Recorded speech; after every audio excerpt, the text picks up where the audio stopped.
Hello and welcome to today's video. Today I'm at Gulf Harbour, which is out on the Whangaparoa Peninsula, which is north of the city of Auckland, so it's probably about a 40-minute plus drive back down to the city. There's also a ferry that goes from here down to the city. While it looks very peaceful and tranquil, which it is where I'm sitting, there is about 40,000 people who live out here on the peninsula, so it's very built up. Quite a sought after area of the city, so not that far away from mainstream life at the moment. I'll be camping here tonight, so it's very fortunate that I get the opportunity to stay with these sorts of views in my life. Today I've decided to talk about a subject which I've called the Universal University. So I talk a lot about the universe and I talk a lot about my learnings. So this particular discussion will really just be more focused on probably education, but what is education? And I'll tie it into my education and my learnings. And probably at the outset I wanted to just say, emphasize a quote that is quite well known. It's slightly biblical, but it's know the truth and the truth will set you free. So I talk about finding your own truth. And when I talk about finding your own truth, the optimum word in there is your truth. Not somebody else's truth, and not necessarily the truth that you are taught by the system. Now, I didn't know this for a long time. I mean, I'd heard about this as a concept, but I was deeply ingrained into the education system as a child. So my parents married in 1957. So they remained married right up until 2011, the passing of my mother. And as part of their decision to marry, my father was a Catholic and my mother was not. She was very agnostic, really, although I think deep down there it should come from a lineage of Christian healers, and there was some people in her family which had religious interests, but she was basically agnostic. And in 1957, for my father to be allowed to marry my mother in a Catholic church, they had to get permission from the church. And not only did they have to get permission, they had to agree that their children would be brought up in the Catholic faith, which encompassed sending us to a Catholic primary school. So, even in saying all that now, on reflection, it sounds kind of absurd to me. I mean, the controls that were put on people in the name of, well, in that case, religion, but in the name of the system, it's ridiculous. That's sort of like taking away people's freedoms straight away. So when people think in the society we live in that we have freedom, I would probably have to say that in a lot of ways we don't have freedom. You need to find your own freedom. So anyway, getting back to the education system, so I was brought up in a particular doctrine there. I mean, sure, we were taught by nuns of a particular religious order, and we had to go to church on every Friday morning. My father took us to church on Sundays as part of that agreement, I guess, to bring the children up in the Catholic faith. And we learned what we needed to learn about, the reading, writing and arithmetic. This is back in the day, I think, when that was had some emphasis on it, whereas modern times maybe not so much. So that taught us all the things that we probably needed to know in terms of the basics of life, language, how to write. So there's nothing in particular wrong about that in terms of an education, but as it transpired, when we got to go to secondary school, which is around the age of 12 in New Zealand, my father had effectively renounced religion. He had an incident in his life, which I won't go into here, but I've included that in my life story. And we were sent to a public school. So a public school being, just funded totally by the government. I mean, there was no fees attached to it. And we went through that system, and the school was a relatively rough school in the area, but we learned what we learned there. And again, we had to concentrate on certain subjects, etc. And that sort of spat us out the other end for whatever was going to happen, which could be going out to work or could be going out to university. I'll just talk about, just before I go on to that university aspect, there's a school just no more than a kilometre down the road here called Wentworth College, and it's a private college. It actually takes primary school ages, so straight from sort of 5 years upwards right through till sort of 17, 18. And I just looked up the fees for that, and for a primary school it's over $18,000 a year for the pupil, and for a secondary school $24,000 plus per year. So yeah, I mean, these are fairly big dollars to put into your education, and again, I'm not saying that there's anything wrong with getting a good education at all, but those educations are training oneself in the system. And when one goes on to university, in my time, university was effectively free in New Zealand. And so I was very fortunate, and I got a university degree in accounting.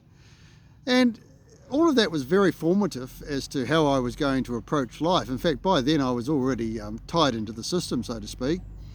So I did my 3-year degree, and I remember sort of being asked if I wanted to do honours, and I didn't want to do it. I wanted to get out into the workforce and work in finance. So again, that whole monetary aspect was coming into play in my mind. And yeah, these days university is very expensive in New Zealand.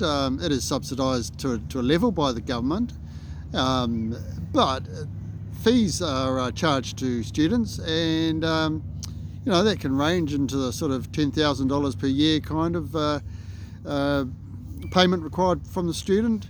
And the government also allows for student loans, and student loans can rack up over a number of years, you know, for the student to come out of university with a debt of tens of thousands, depending on sort of what degree you're doing. I mean, certainly for the more difficult degrees or longer degrees, you know, you could be getting into the hundreds of thousands or the $100,000. So that's a big debt to hang over someone's head when they come out of university, which needs to be paid back.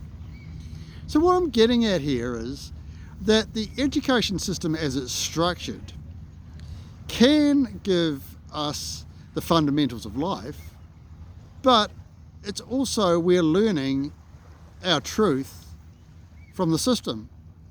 And the system has been designed by others, not by ourselves. And we become tied to the system, particularly if we're talking university, coming out of that with a debt over our head and the need to get a job, and then you know, everything else in life. One wants to sort of get a career, maybe relationship, maybe children, maybe buy a house, maybe have overseas travel. Yeah, these are all things that people want to have, and then it sort of ties one into the system. It really does. I was in that system, don't get me wrong, and I still am to a degree. But looking at it now on reflection, and the lifestyle that I lead, particularly this nomadic lifestyle, which is living in a motorhome full-time, travelling the country, I have learned so much more on my spiritual journey, which has been ongoing for all my life, but only to a slight degree for many, many decades. And then for the last 10 years, very intensely focused on my spiritual journey. And then for the last 2 or 3 years, it's reached a pinnacle, or a pinnacle to date. It's ongoing, and in that time I've learned so much more from the universe. So what I'm getting onto here is the university of life, or the university that we go to, I should say, in the education system. That's restricted. It's very restricted. One may think it's broadening one's horizons, and it is, comparative to people who do not go, and it allows people to actually achieve some really good things. I mean, that's where research, that's where people come up with new ideas, etc. But it also trains people in a particular way, and society trains people in a particular way. I'll give you an example. When I was working for the Ministry of Justice between the years 2006 and 2016, I had a lot of staff and we had relatively high turnover. We employed graduates out of university, a lot of people with law degrees or very similar, and it was a very entry-level job for those people, so that's why they would stay 1 or 2 years maximum and then try and move on to something that will progress their career. But I noticed something at one stage. So as a team manager, I was required to communicate changes or guidance to staff, and one way to do that was through emails, and I used to write fairly, I thought, succinct emails, and 2 or 3 paragraphs just to clarify things or guidance for staff as to what they needed to do. And I remember one day sending one out to my staff, so there was probably about 20 staff in total, and then soon after, one of the staff hadn't followed the guidance, and I said to them, I'd sent you out an email, and they said, we don't read your emails. And I said, what? Why's that? And they said, they're too long. And I looked at it, and my email was like literally 3 paragraphs, and not very big paragraphs. And it had to do with their work, which you'd think, well, you're getting paid to do your job, so you do need to know how to do it to the best of your ability with the guidance of your manager. And then I realised something, that generation, so we're talking, dating back to around about 2010 onwards, these people had a much shorter attention span than perhaps previously. And part of that related to the way things go in social media. Everything's succinct, and people want things to happen quickly. They don't want to have to do a lot of in-depth research into things. Some people do, but the education as it's panning out in the social media of today, it's all pushing people towards a society that wants instantaneous gratification. And I'm not sure where that's going to lead for people. But getting back to sort of the university of the universe, I've tuned into the universe. And if you can tune into the universe, the infinite knowledge that one has available to them and the clarity that I have, I've learned so much more in my travels, which have been 5 years, than I ever learned in life, in terms of what it's done for me, in terms of finding my truth. And I found my truth, and I live my truth, and I live my truth with focused good intent, as I suggest as perhaps a way that people might consider doing. And I have freedom. Now, if I'd stayed in the system and done what the system suggested, that is continue with a career through until retirement, I would be selling my days for future tomorrow.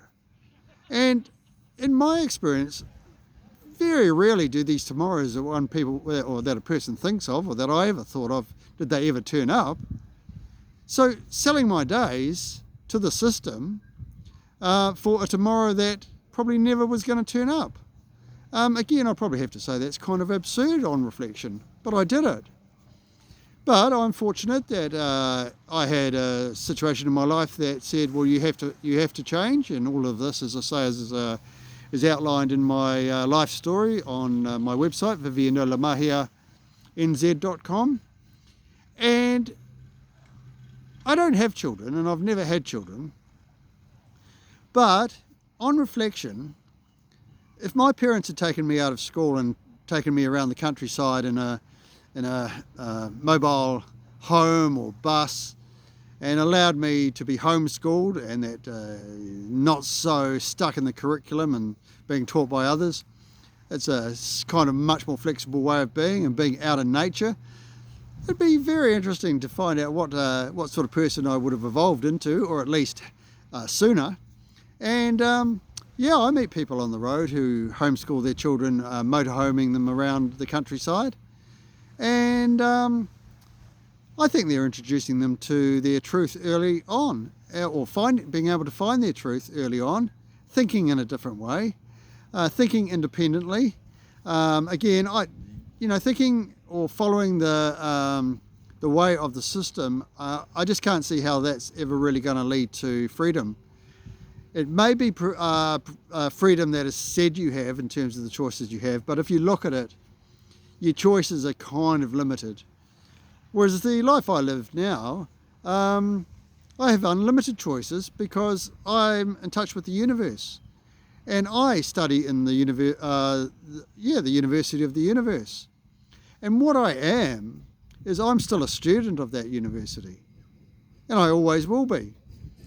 But taking that a step further, I'm also a tutor. And now I'm not saying I'm a tutor that can teach people a lot, but I can guide them into maybe just having a think about the alternatives. I mean, if anyone's looked at any of my prior videos, they'll know that that's my way of being now, an alternative way. I'm not saying it's any better, but for me, comparative to the path I was on prior, it's just indescribably better. So in this sort of university, there's definitely people who are well beyond me being a student and a tutor. There's people you could classify as lecturers, senior lecturers and professors and above. And those are the people who have got even more in touch with the spiritual. And they exist in the world, and I intend to continue on my education at this universal university. And yeah, we'll see where that leads in terms of my end result, but so far so good. And yeah, I hope that people might have an opportunity to think that there's just a little bit more to life than just following the system. In fact, my advice is probably to get out of the system as much as possible, but that's probably a subject for another day. Anyway, I'll carry on my journey. Thank you for listening to my video, and I wish you well for the rest of the day. As always, I ask you to enjoy the journey. We will meet when we should, and as always, namaste.